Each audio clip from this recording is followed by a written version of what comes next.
Okay, this is to help you with the matching lesson over constant of proportionality.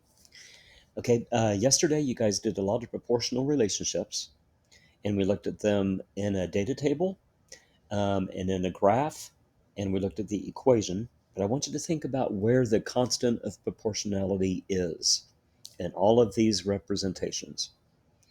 Okay, I could have even given you like a statement taking one of the rates from the problem. Like I could have said there are 36 eggs in 3 dozen, maybe.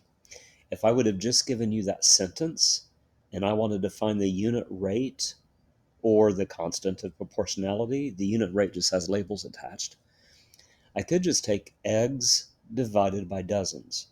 I could take the 30 eggs divided by 3 dozen, and that would tell me there's 12 eggs per dozen. Okay, if I had a data table and I wanted to know the constant of proportionality, I could just take any y value over any x value. Okay, 12 over 1, 24 over 2, 36 over 3, 48 over 4. Okay, do ignore 0, 0. If you ever see 0, 0 on a graph, on a data table, that doesn't mean anything. That's going to help you. Okay, so constant of proportionality, you could take any y divided by its x in the data table. You could also take any y divided by the corresponding x from the graph, because all of these points on a data table are really the same as the points on the graph. So I could take 12 divided by 1, 24 divided by 2, 36 divided by 3, 48 divided by 4 by looking at the graph. Okay, also notice the constant of proportionality is simply the number in between the y equals and the x. Okay, so you probably were starting to see a lot of those things yesterday, but since I wasn't there with you, I wanted to just remind you of that or to show you that. Because what you're doing today, you're going to have some data tables and some sentences that show the rate, and you're going to find the unit rate. You're going to have some equations and you're going to have some graphs. And what you want to do, you want to find the COP, constant of proportionality, of all of them. So like when you're doing the data tables, you want to find the constant of proportionality, take a y over an x. You do have to double click to get into all of these little text boxes. Like in this problem, it would be 3 over 4.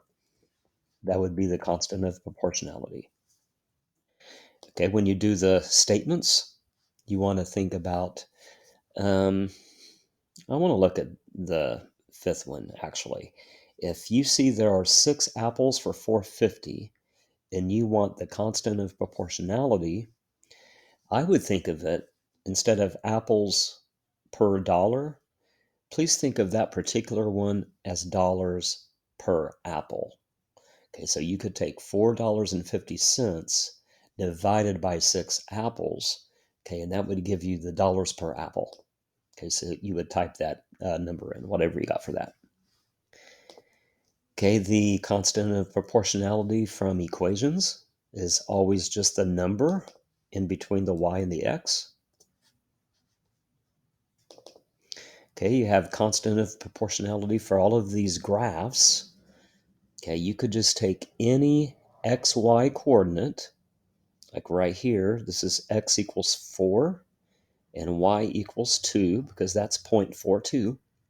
And you could take the y coordinate over the x coordinate. So that would be 2 over 4. I would reduce that to 1/2. Okay, so you want to find the COP of all of these things, okay, the data tables, the statements, the equations, and the graphs, and then they're all going to match up. Okay, like for these last 3 slides, okay, that's the where you put everything. You're going to drag for, let's say, this graph right here, you're going to drag from one of the previous slides a table that matches it, the word problem that matches it, and the equation that matches it. So your goal is to have all three of these slides all filled up in, let's see, 6 sets of 4. Okay, and the COPs will be the same within the whole set. So you could think of it that way. Okay, I hope this makes sense. Let me know if you have any questions. Email me. I mean, I'm quarantined, but I'm at home and I can answer your questions if you have any.